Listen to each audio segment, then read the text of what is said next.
Alright, we're finally just gonna get around to this video. Sorry if you guys hear my daughter in the background, and sorry if my face randomly goes blurry. I have a blur effect on, and like, I don't know why, sometimes it just includes my face. So, I look like shit. I've been wearing this makeup all day. I am currently kind of having a breakout, and my lashes look like shit, so don't judge me. This is why I don't like doing my video, like, I never show my face in my videos, because like, I suck at makeup, and I rarely even do my makeup, and like, here we are. This is not going to be a gaming video today. I know I normally make gaming videos. This is not that. And I am going to do this in one shot, hopefully. So when I get really nervous making videos, and I say a crap ton when I'm nervous. So if I say every other word, like, just deal with it, okay? So today we're going to be talking about my autoimmune disorder, which I have POTS, which stands for, I don't know how to pronounce it, so Google it, because I don't freaking know. I've been recently diagnosed with it. It's been a long time for me to get this diagnosis, essentially. So I'm going to start with the beginning of the story, and honestly, right now as I'm recording this video, I'm having a bad day. I do not feel good today. I have a horrible migraine. I have brain fog really bad. I am probably going to really actually struggle getting through this video, but I'm going to try my best. So I have POTS. Again, can't pronounce it, what it's actually like, what it stands for. And basically what I had to go through getting diagnosed with POTS was probably almost 2.5 years of going to just different doctors. So it all started, I guess, technically when I was a little girl. My dad said I used to faint a lot when I was a little girl, but he said, oh, I never took you to the doctors for it. Like, you were fine. You got back up, and like, it never affected you. So I'm like, okay, Dad, like, that's not normal, but all right.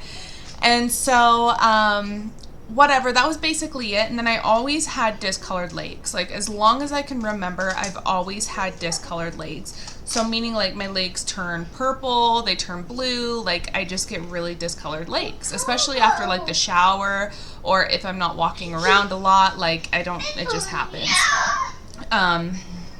My daughter's gonna distract me too. Also, don't mind my hands. I just attempted to dye my hair. I know it kind of looks like shit, but my hands are like discolored because of it. But anyways, so I didn't actually start having really bad symptoms of POTS. Like, I didn't actually know anything was... Intermission? I didn't know anything was actually wrong with me until after I gave birth to my daughter. So after about... This is going to be so hard. Okay, so after about 6 months, I gave birth to my daughter. Like, 6 months after I gave birth to my daughter, I started getting really, really bad headaches. Like, horrible headaches. And at first, they were probably like 2 weeks out of the month, I would have like a migraine or a headache. Like, 2 weeks out of the month, right? And it started progressively getting worse to it being daily headaches. Like, every single day I had a really bad headache. So finally, I called my actually OB that I was seeing throughout my pregnancy, because I thought it was related to giving birth. I thought it had something to do with me giving birth because I started getting the symptoms after I had my child. So my OB essentially told me, he's like, hey, like, you probably just have like some type of hormonal imbalance. Like, here's some birth control. Let's call it a day. So he gave me birth control. I took that for a couple of months, and I wasn't feeling any better. Like, my headaches were still really bad. I started getting other symptoms. So I started actually getting back pain, like bad upper back pain. And then I started getting really dizzy all the time, and dizzy spells, and the dizzy spells turned into like constantly being dizzy. My legs were turning purple more often, and like the symptoms just started like stacking up and getting worse over time. So after that, I ended up going to see, I went to see another doctor, but I can't remember what that doctor told me.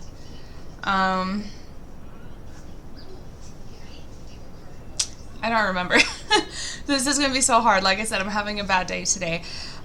So anyways, I went in and out of seeing multiple different doctors after that, and I wasn't really getting any answers. So eventually I was kind of like, okay, screw this. Obviously, like, no one can help me, and I'm just gonna have to deal with it.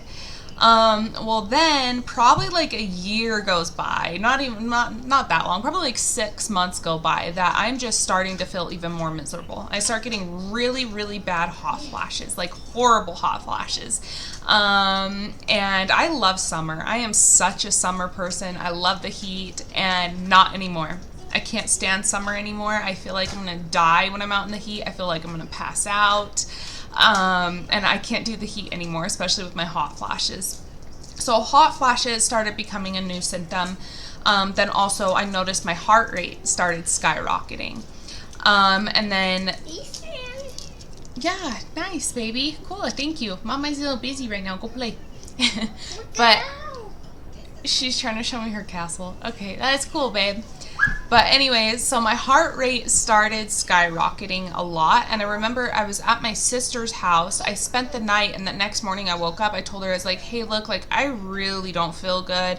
Something's wrong with me. Like, I don't know. I feel like my heart's about to explode, essentially. And she's like, oh, like, I have a heart monitor and, like, a blood pressure machine. Like, let's take your blood pressure and your heart monitor or your heart rate. And I'm like, all right, cool. So we do that. My heart rate was 163 beats per minute, if I'm remembering right. And then I was also in hypertension. I can't remember my numbers, what I was at when I was in hypertension. Ooh, I just got a dizzy spell right there. Holy shit.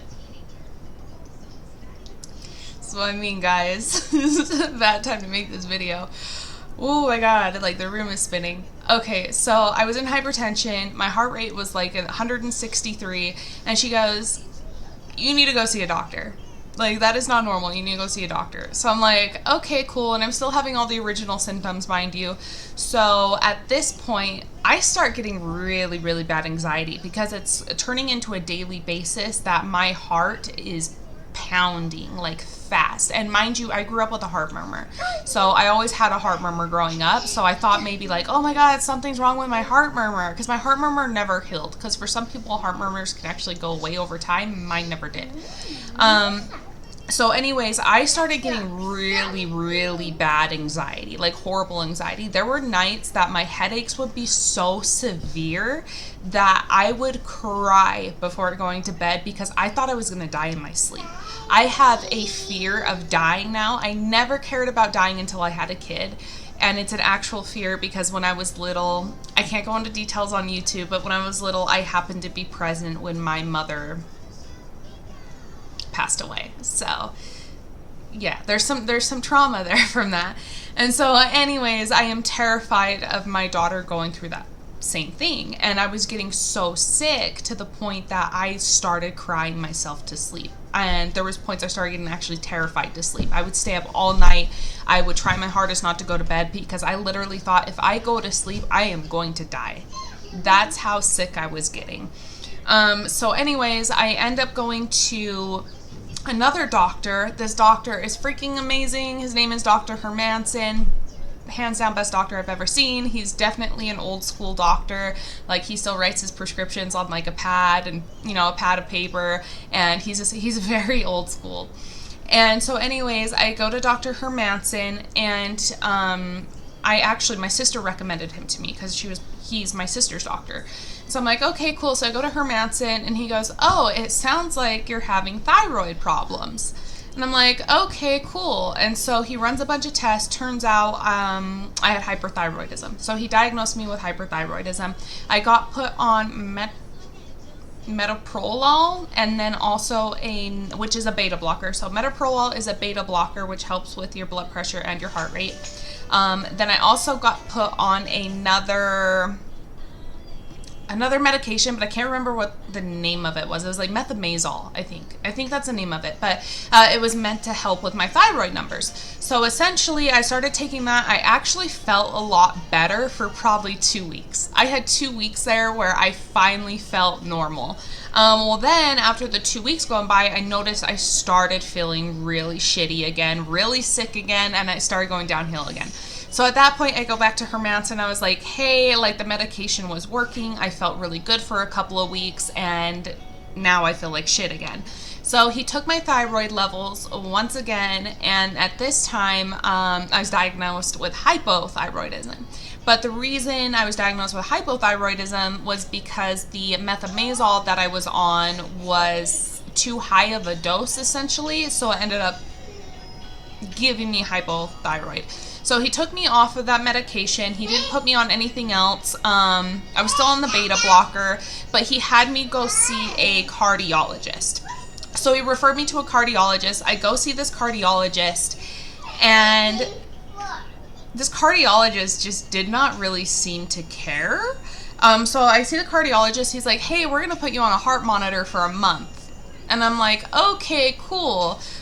So he has me wear a heart monitor for an entire month, and some time goes by, and because they told me like, oh, we'll reach out to you with your results. They never called me with my results. Never. I tried calling them, couldn't get a hold of them. So at that point, I was like, I guess that was a dead end. I guess I don't get my heart monitor results. And then the bad thing happened. My health insurance changed. So I got new health insurance, which unfortunately Dr. Hermanson did not accept. So at that point, I had to go see another primary care doctor.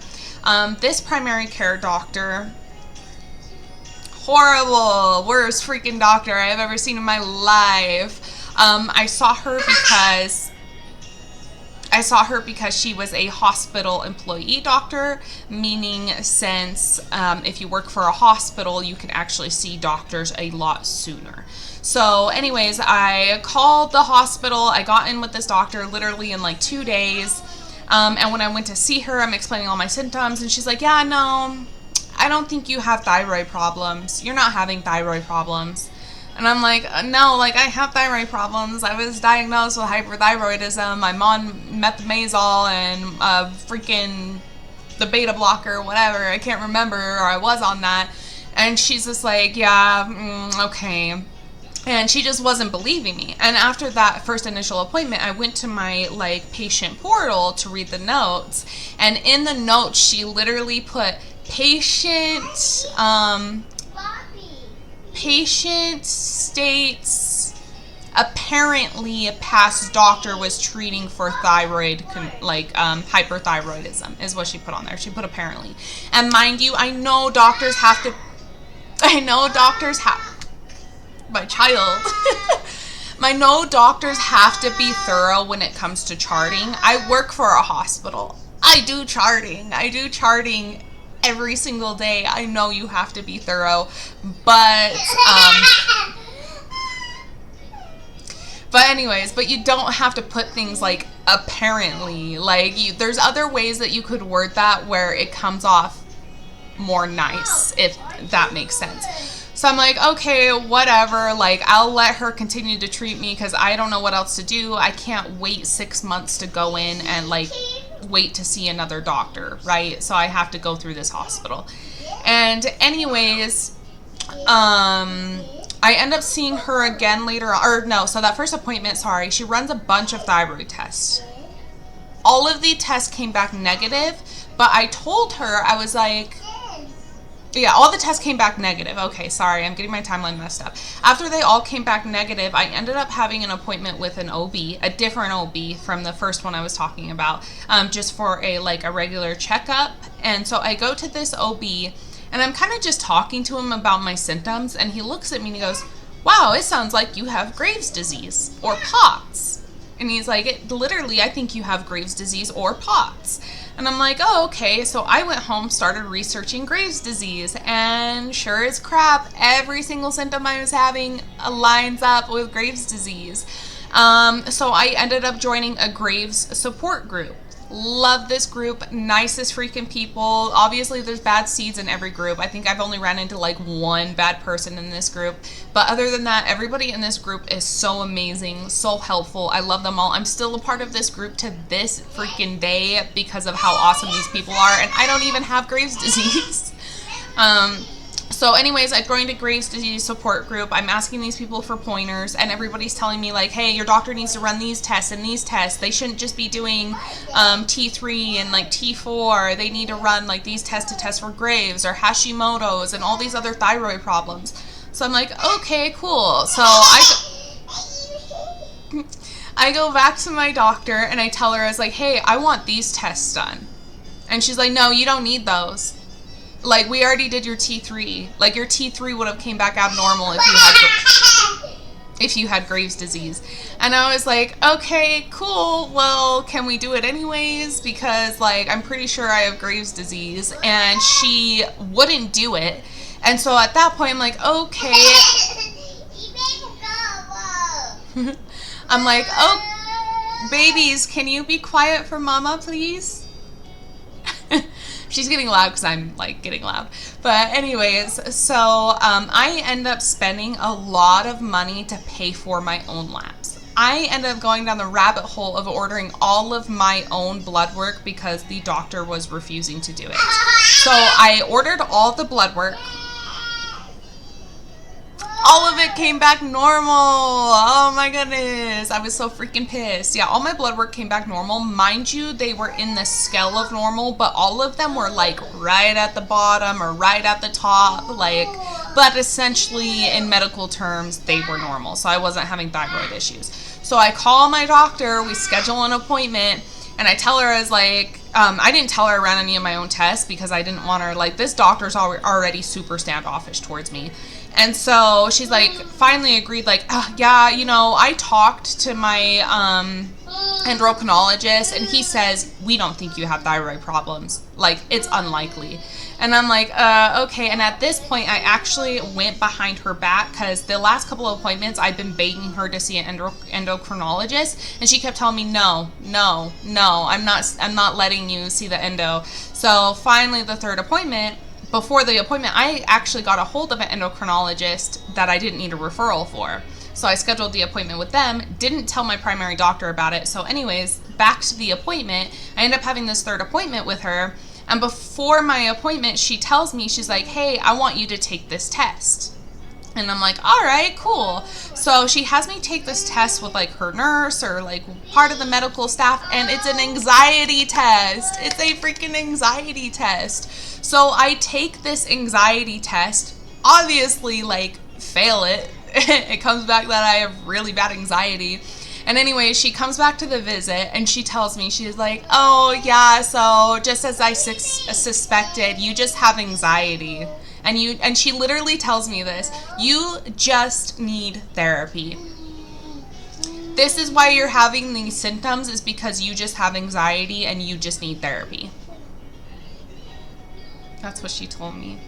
Mind you, I've had anxiety for years. My anxiety used to be horrible, but I've came a long way in my life. I've worked a lot on my anxiety to be where I am today with it. I used to have panic attacks every single day.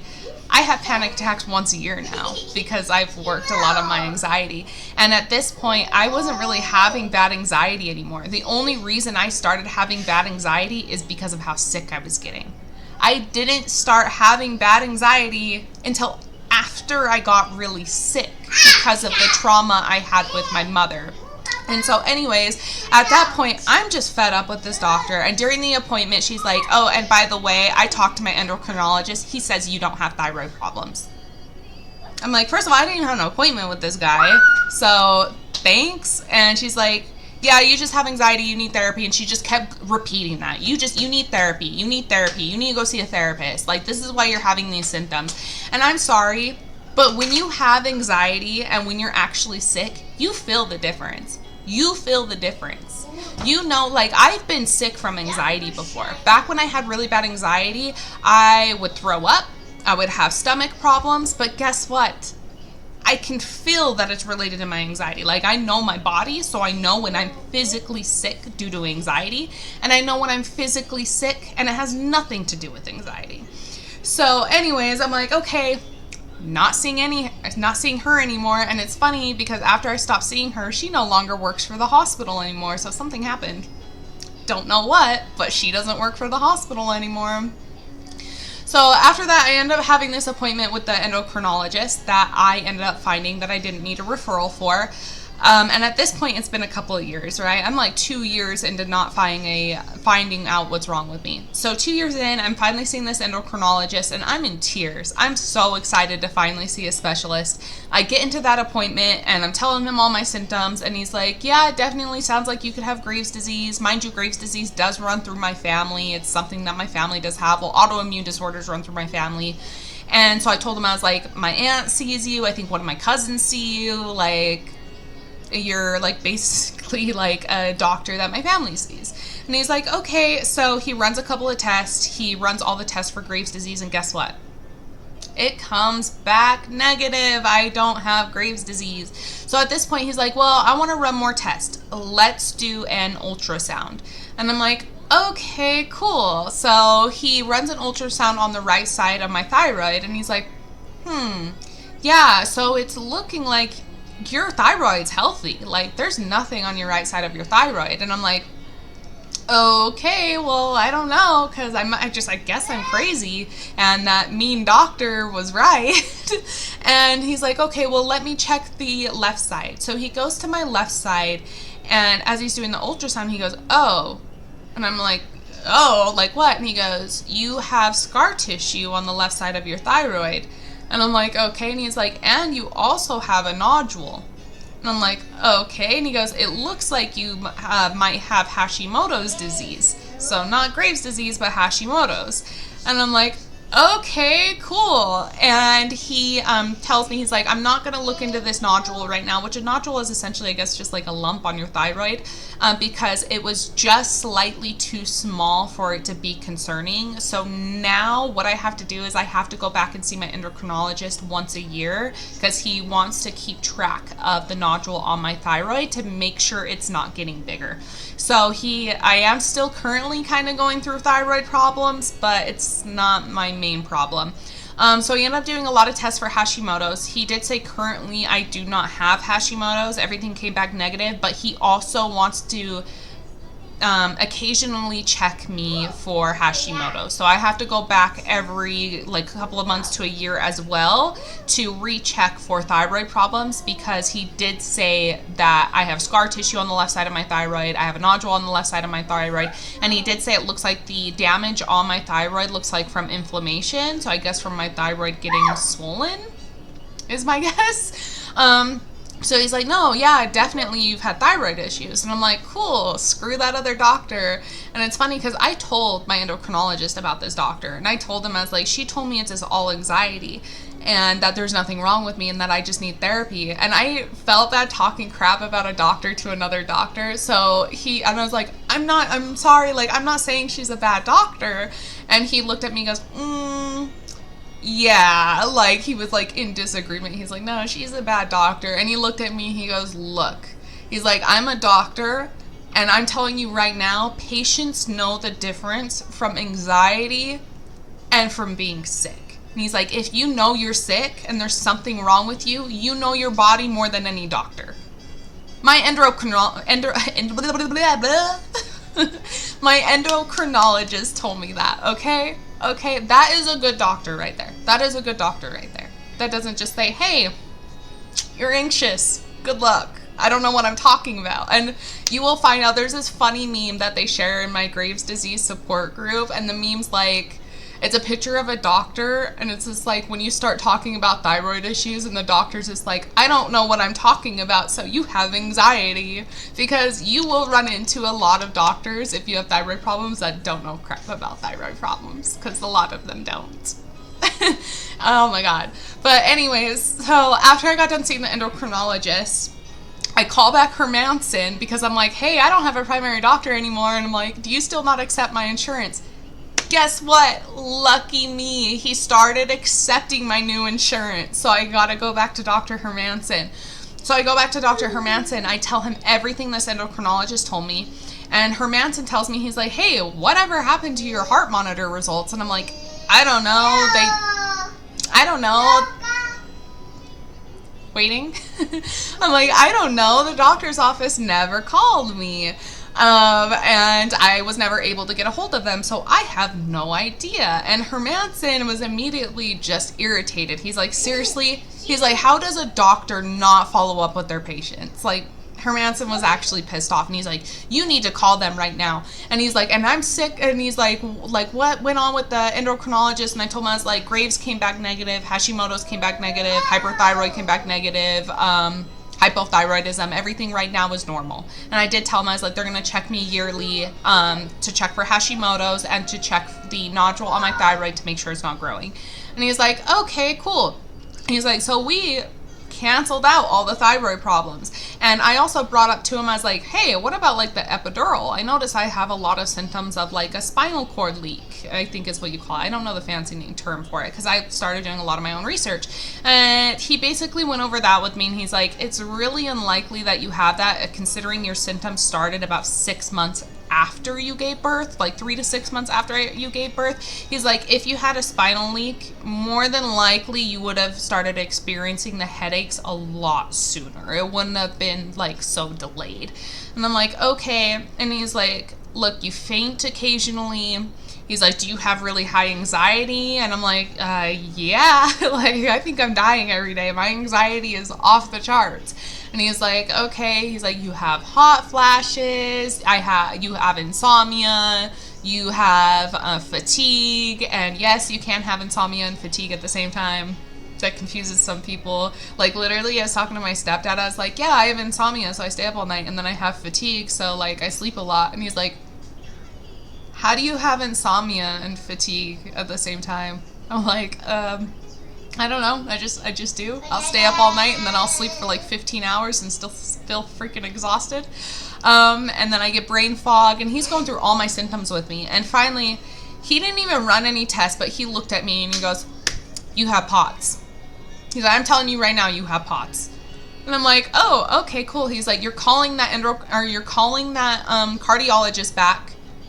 You're going to get mad at them for never calling you about your heart monitor results. And he's like, and you're going to tell them you have POTS. And I'm like, okay. He's like, don't you dare tell them that you haven't been diagnosed. Don't tell them you think. You tell them you have POTS. And I was like, okay, cool. So I end up going to back to this cardiologist, but at this point it's actually a different doctor. And mind you, when I called them to schedule an appointment, because I told them, I was like, hey, I need to go over heart monitor results that you guys never went over with me, and I couldn't get in contact with you guys about these heart monitor results. And finally was able to get a hold of them at this point, freaking like a year and a half later. But anyway, so they're like, okay. They're like, what's your name? I give them all my information. The lady tells me, you've never been seen here before. Well, no wonder you guys never, call me back. She's like, yeah, we don't have any file of you ever being seen here before. And I was like, yeah, no, I've definitely been there before. And so anyways, we kind of get it sorted out. She schedules me an appointment. I go to see this cardiologist. And when I show up to the appointment, they take me into the back room to wait for the doctor, right? And as I'm waiting for the doctor, the nurse comes in and she tells me, like, we don't have any, history of you having a heart monitor with us. Are you sure it was with us? And I was like, yeah, it was with you guys. 100% it was with you guys. You're the doctor office that my doctor refers me to. I know it was with you guys. And she ends up coming back a while later, and she goes, oh, yeah, I found out what happened. We ended up, changing a lot of stuff in our system, and, we lost your results. I'm like, okay, thanks, I guess. And so anyways, the doctor ends up coming into the room, and I'm sitting on, the table, the table they have you sit on with, the paper sheet on it. And so I'm sitting on the table, and the doctor's just looking at me, not saying anything. He's just and I'm just looking at him okay. And he's like, sit down. And I'm sitting, so I'm confused. I'm like, sit down? In my head, I'm like, what the hell is he talking about, sit down? And so I just stay there because I'm confused. And then he looks at me again, and then he goes, sit down. And I'm still just in my head, I'm like, am I going crazy? Am I standing and I just don't know it? Bro, I'm sitting. And so I'm kind of still just staring at him, and he goes back down to whatever he was looking at, and then he looks back up and he looks at me and he's like, sit down. And then he looks at the chair in the corner of the room and points to it. And I'm like, my bad. I didn't know I wasn't allowed to sit on the freaking, little doctor bed thing, which I know this because I work for a hospital. Freaking my family members work for hospitals. They change those sheets every time you get seen. So why does it matter where I get sit? Whether or not the patient sits on that bed, they're required to change out those little paper sheets. So why does it matter? So anyways, I end up doing what he wants. I end up going to sit down on this chair.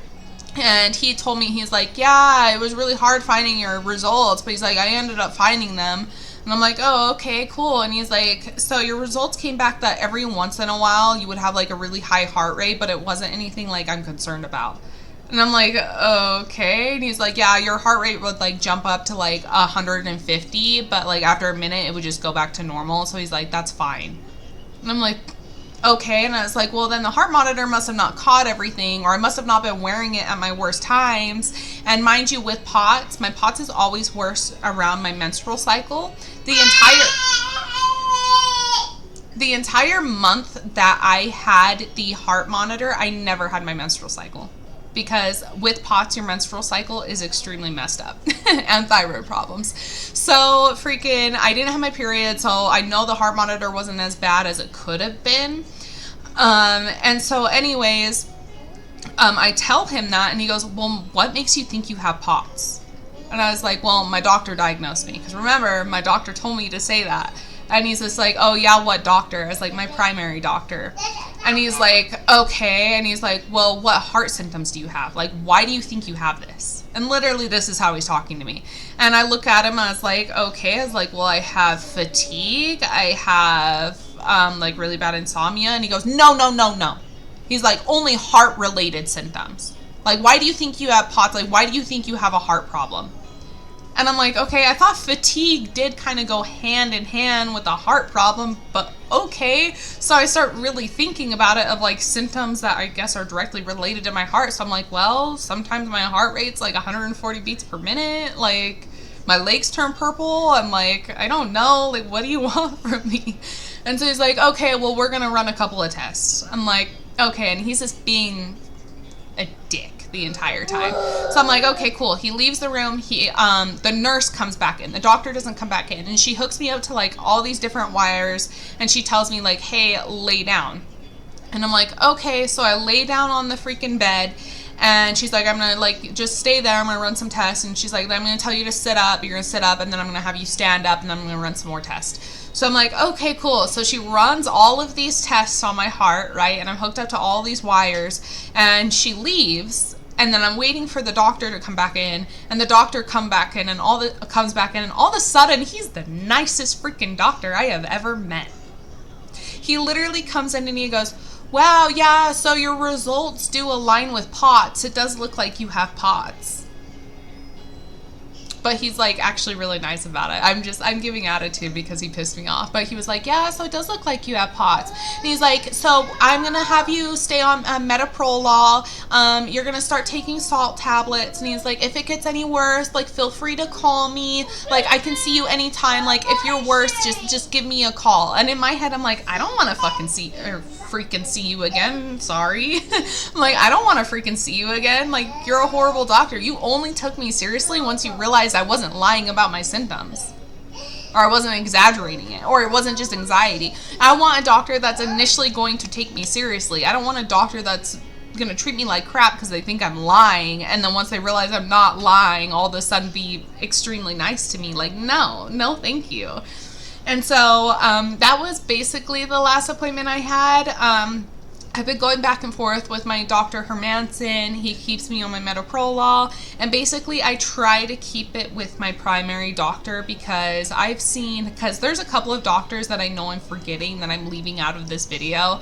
I've seen probably 6 or 7 doctors before I initially found out what was wrong. And Hermanson is the only doctor that takes me serious. He's the only doctor that was finally able to just be like, we're diagnosing you and I'm going to have a cardiologist test you whether they like it or not. So yeah, my Dr. Hermanson prescribes me with my metoprolol. He basically does everything for me. I see him when I'm not feeling well. The only time I see another doctor if it's absolutely out of his hands. But anyways, back to my symptoms. So I have really bad hot flashes. I have really bad brain fog. I get really dizzy. Did I say insomnia? I think I did. Insomnia, fatigue. Yeah, see, there's the brain fog for you guys. Really bad headaches. I also get migraines. I also get the purplish blue legs. I get a really high heart rate. My blood pressure isn't really affected anymore. Once I got my thyroid issues figured out, I haven't been in hypertension in a long time. And if I do get put into hypertension, it's really rare. It doesn't happen that often anymore. So really the only thing I deal with is a high heart rate now. And then I have really bad heat intolerance. Like, as I was just talking about it, I literally just got a hot flash. So really bad heat intolerance, hot flashes. I'm trying to think of more symptoms. I should have wrote these down before I started. Gosh, I know there's a lot more, but they get bad. I am actually on ADA from my work, so American Disability Act. And also I don't qualify for disability because my state's stupid with disability. You have to like not work for like 3 to 6 months in my state to even qualify for disability, but I can't afford to do that. So I have to be okay with just ADA, which ADA, it has its perks, but it's not amazing. And also, if you have POTS, do not join the POTS support group on Facebook. That group is horrible. Horrible. I joined that group for 3 days, and I was kind of complaining because I ran into an issue at work with FMLA because I'm trying to get qualified for FMLA, and I just made a post venting about it. I'm like, look, I'm so sick. I don't want to lose my job. I have bills to pay.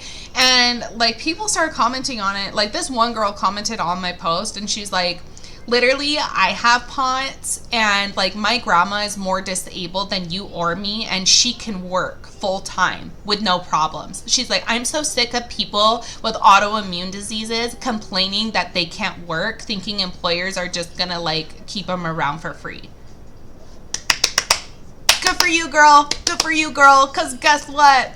I'm not your grandma. I'm not you, okay? Like, some people are worse than other people, okay? Like, there's probably people out there with POTS that are 50 times worse than me. There's probably people out there with POTS that are not as bad as me, if you get what I'm saying, right? It's like every autoimmune disease affects people differently, okay? Like, I'm just saying, we can all have POTS and have different challenges, but that's where I love my Grave support group. I will post about my POTS in the Grave support group because of the symptoms are really similar, and they support me 100%. They are so freaking supportive. But yeah, another point to that, don't let people tell you that, oh, get over it, or, oh, you're not that sick. It's like, no, I've literally cried myself to sleep, or I've been too terrified to where I'll stay up for 2 days in a row because I'm scared that I'm going to die because my symptoms get that bad. And I have a high pain tolerance. I have a very high pain tolerance. I have never been so sick in my entire life to the point that I am crying, like in tears. I've had COVID multiple times. I've had the swine flu. I get strep throat like once a year for some freaking reason. So it's like, literally, this is the first time in my life I have been so sick that it will drop me to my knees, that I am in tears or I'm unable to move, and it gets that bad.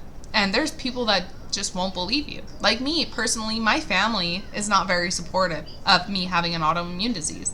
Like, I'm not going to name names, but there's people in my family that think, oh, and before you guys get confused, autoimmune diseases do run from my biological family. I'm adopted. My adopted family are not very supportive. So my adopted family think like, oh, it's all about what you eat, or oh, you're only sick because like you did this, or oh, you should do a detox, you should take a freaking mineral bath and you'll be cured. Oh, get a professional massage and you'll be fine. And I'm just like, it don't work like that. It don't work like that. Like, yeah, sure, eating healthier can essentially like help you feel better, but I mean, it's not gonna cure my autoimmune disorder. It's not gonna get rid of the, lump in my throat, but okay. But anyways, I'm just saying, there is support out there. If you guys have POTS, or a thyroid problem, I do recommend the Grave support group on Facebook. They are amazing people. The POTS support group, not so much. I've had nothing but issues with that group. But anyways, I think I've essentially gone over everything. Thank you for listening to my vents and rants with horrible doctors and this time frame. Like I said, I know I kind of mashed this all together in a blur, but I didn't actually get diagnosed with POTS until 4 months ago, I think it was 4 months ago. I think it's been about 4 months now, and I started having symptoms 6 months after I gave birth, 3 to 6 months, somewhere around there, and my daughter is now 3. So I've gone almost like 2.5, 3 years with all of these symptoms with no doctors taking me seriously, and I got lucky. My sister, her doctor is amazing. He's helped me a lot, and he finally takes me seriously. Even the endocrinologist, he believed me when he's like, people know the difference between anxiety and, being physically sick. So I don't know. Don't take bullshit from anybody. Even if somebody from POTS is talking shit on you, if somebody with POTS is like, oh, hey, quit complaining, I have POTS too, it's not that bad. Screw that person, because you could be worse than that person. I hate people that are like that. No two situations are the same. I'm just saying, no two situations are the same. I don't know how people don't realize that. But anyways, that is it. Sorry I look like shit. Sorry this isn't a gaming video. But, if this helped you guys, like and subscribe. You guys are not alone, and I'm going to start crying if I stay on any longer. So thank you. Oh, and actually, to lighten the mood before I do start crying, I just hit over 200 subscribers, which I know is not a lot, but I really appreciate you guys, and yeah, I love everyone. Mwah, bye.